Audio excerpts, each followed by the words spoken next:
Sejam muito bem-vindos ao Boletim Conservador. Eu sou Valdinei Martins, coordenador do Movimento Conservador aqui no estado do Rio de Janeiro, e hoje eu quero falar com vocês sobre um momento crucial. Um momento crucial que nós vivemos no Brasil, especialmente, nos Estados Unidos também, mas em toda a parte do mundo, o cerco se fechando cada vez mais contra os conservadores. E é importante frisar, quando eu falo em conservadores, eu não estou falando do movimento conservador ou do governo Bolsonaro, presidente Bolsonaro, ou dos comunicadores.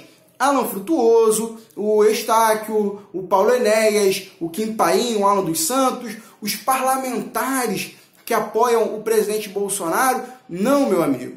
Eu estou falando do que é esse país, um país conservador nas suas crenças, nos seus costumes, nos seus valores, naquilo que nós temos como importante, como algo a ser preservado, como a vida, a liberdade, enfim, as liberdades como um todo, né? E nós temos esses valores para guardar, para defender, mas hoje vemos sendo implantado no mundo uma certa nova ordem mundial, um novo modelo de vida, um novo modelo de sociedade, um novo modelo de comportamento, onde não há espaço para o conservadorismo, o tal novo normal. Talvez alguém possa dizer, mas Valdinei, o novo normal, ele trata do uso da máscara, não é isso? É álcool gel,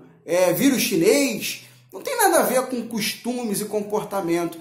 Será, meu camarada? Nós temos no Brasil uma lei que garante à mulher que está no pré-parto, no parto e no pós-parto o direito a um acompanhante de sua escolha. Pai, mãe, irmão, sogra, enfim, o marido, né, o pai da criança. Essa mulher pode escolher alguém para acompanhar o parto. E também a criança, quando nasce, tem direito a um acompanhante, que naturalmente não vai ser a mãe porque está se recuperando. A mãe também é paciente e não pode ser acompanhante daquela criança durante o período de recuperação. Isso é uma coisa óbvia. Também o idoso. O idoso também tem direito a um acompanhante no hospital. A criança, obviamente, também tem direito ao acompanhante. Nesse período de histeria por conta do vírus chinês, a minha filha mais nova nasceu numa maternidade da Prefeitura do Rio de Janeiro. E, pasmem, minha esposa não teve direito ao acompanhante. Minha filha também não. Ficaram lá, aos cuidados da equipe médica, sem ninguém da família, para cuidar, para tomar conta, para saber o que está acontecendo. Eu, na maternidade, só fui saber horas depois que a criança tinha nascido e que mãe e bebê estavam vivas. E isso também acontece com quem tem um idoso, internado, etc, etc. É um novo normal, é uma nova forma de organizar. Ah, mas isso aí é por causa do protocolo. Tá, e os processos judiciais? E aqueles direitos que você tinha que agora passa a não ter mais? Muitas coisas na sociedade estão mudando. Não porque a lei mudou, não porque a sociedade discutiu, mas porque, de uma hora para outra, aquilo que nós tínhamos como firme, como concreto, como confiável, foi quebrado por um motivo fortuito. A pandemia. Bom, isso é só para exemplificar algumas coisas que a gente pode ter como direito, como garantia, que de uma hora para outra muda. Mas isso vai além, vai também nos nossos costumes. Você veja, uma pessoa hoje, ela já começa a perceber na educação, nas escolas, não tem mais, ou não terá mais, isso está avançando, o dia do pai, o dia da mãe, vai ter o dia do responsável. O aluno, a criança, o menino, não é mais formado e educado pela família e pela sociedade para ser um homem, independente da sua preferência, da sua prática, do seu estado sexual. Mas ele é um homem, ele não é mais treinado para isso. Também a menina não é educada para ser uma mulher, ela é educada para ser um elemento numa sociedade plural, onde você não precisa ser nem homem nem mulher, pode ser as duas coisas ou uma outra coisa completamente diferente. Que discurso bonito! Mas, na verdade, Você não tem mais o direito de ser homem. Não tem mais o direito de educar o seu filho para ser homem. Então você não tem pluralidade. Porque pluralidade é, por exemplo, né, eu costumo falar, é uma maionese ali, aqui no Rio de Janeiro pelo menos a gente usa, né? A cenoura picadinha com a batata, com o chuchu, misturados, estão juntos no mesmo recipiente, formando o mesmo prato, mas o chuchu é verde, a cenoura é cor de cenoura e a batata é amarela. Agora, a nova sociedade, a nova ordem, o novo normal, não é estarem juntos, é fazer uma pasta onde você não consiga mais distinguir o que é chuchu, o que é batata, tem que estar tudo misturado, perdendo sua essência, perdendo a sua característica. Então, quando nós falamos do cerco contra os conservadores e contra o conservadorismo, não é contra o expoente, contra o agente, contra o político conservador. É contra o comportamento conservador. A sociedade está sendo transformada a despeito da maioria. Você não vê mais a palavra democracia sendo tratada. Agora você tem a imposição do que é o certo, do que é o melhor e da igualdade. Não mais a democracia. E por que não mais a democracia? Porque democracia seria a participação de todos. Agora não é mais. Não importa o que 99% queiram. Aquele 1% tem de impor um regime igualitário a todos. Esse é o modelo que estamos vivendo. Que lá nos anos 90, quando Olavo de Carvalho, Enéas Carneiro e Jair Messias Bolsonaro falavam que estava sendo implantado no Brasil, principalmente no campo da política, se falava mais sobre o comunismo, sobre a esquerda vermelha, mas não sobre essa esquerda laranja, sobre o globalismo. Olavo de Carvalho foi o primeiro a descrever isso tão bem. Agora, quando eles falavam nos anos 90, era teoria da conspiração, era maluquice, era exagero, né? Você precisava ter um QI acima da média para entender e compreender isso. Pois bem, passaram-se os anos 90, os anos 2000, os anos 2010, estamos agora em 2020 e tudo o que eles narraram, descreveram e apresentaram está hoje se mostrando claramente aos nossos olhos.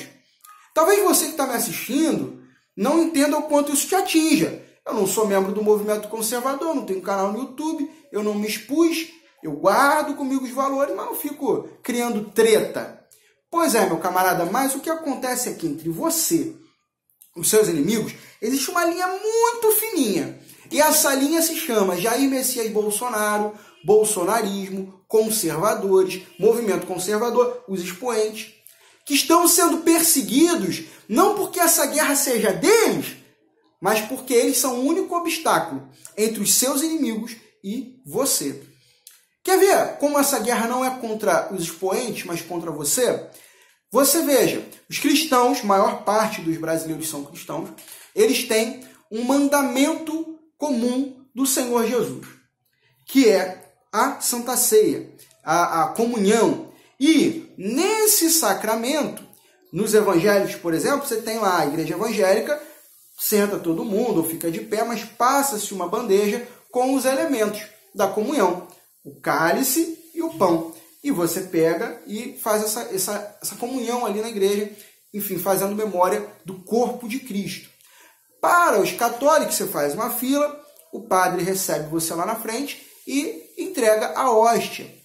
Esse sacramento está sendo proibido em diversas cidades e estados do país. E por quê? Em nome do novo normal. Não, a pandemia, o negócio aí está doido, não pode fazer. E aí, você tem o Estado intervindo diretamente num elemento de culto. Cadê a liberdade de culto? A liberdade religiosa? Onde estão isso? Onde está isso? Bom, mas Valdinei é uma coisa excepcional, é muito específico, mas para aquele cristão, para aquele fiel tem valor, e o Estado está intervindo. Ora, você vai passando, por exemplo, aqui no Rio de Janeiro, o prefeito Marcelo Crivella liberou a sauna gay.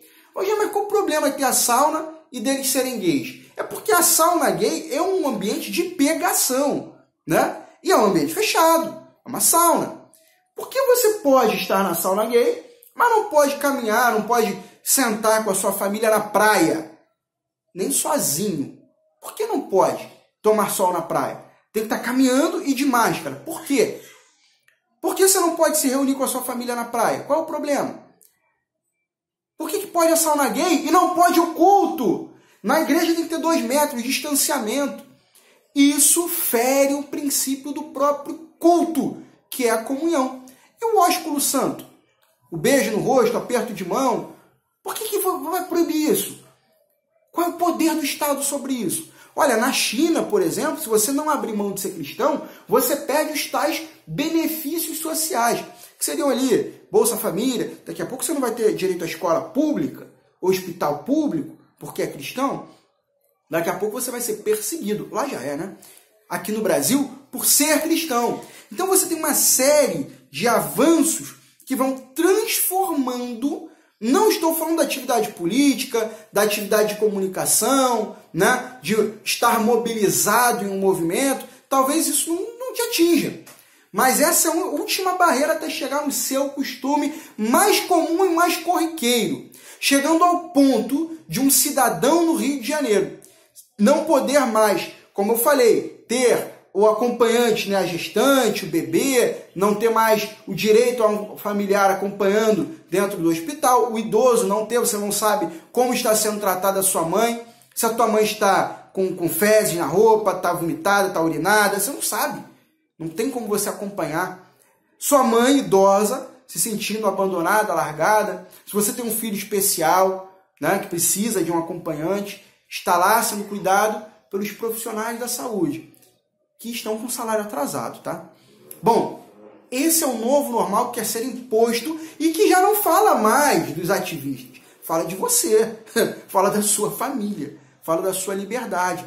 Hoje, a guarda municipal pode juntar 6 guardas em cima de um homem porque ele não estava usando corretamente a máscara, jogar esse homem no chão e disparar arma de choque nele. 2 agentes com arma de choque, disparando no indivíduo. E 6 com uma brutalidade, com agressividade, com violência. Ah, Valdir, mas está na lei. Não, é decreto, não é lei, tá? Mas ele tinha que usar, era só usar a máscara. Meu amigo, olha o senso das proporções.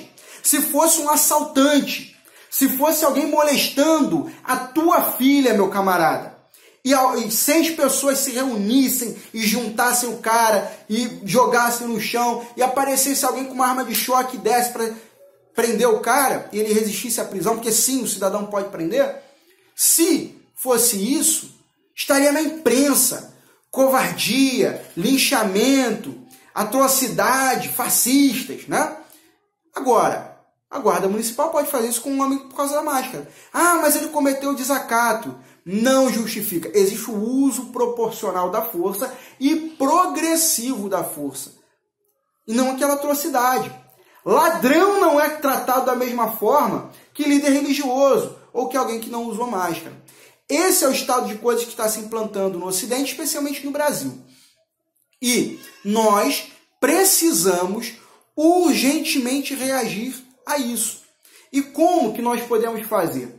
Hoje, o movimento conservador está em diversos estados do país, especialmente Rio de Janeiro, São Paulo, que é o centro do movimento conservador. Nós temos pré-candidatos, nós formamos pré-candidatos, nós estamos preparando esses pré-candidatos desde o ano passado, pelo menos aqui no caso do Rio de Janeiro, selecionando, e nós estamos apresentando para a eleição. Por quê? Porque nesse período de histeria do vírus chinês, o governo federal ele distribuiu trilhões de reais, distribuiu muito dinheiro. Mas quem aplica, quem usa esses recursos, são governo de estado e prefeitura.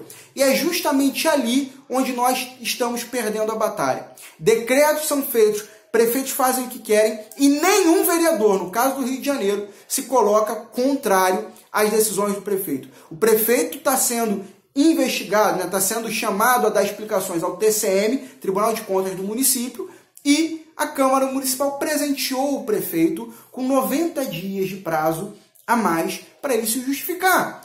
Isso extrapola a eleição. Obviamente que existe ali um complô contra você, cidadão. E quem são os seus representantes na Câmara? Nós precisamos mudar esse cenário.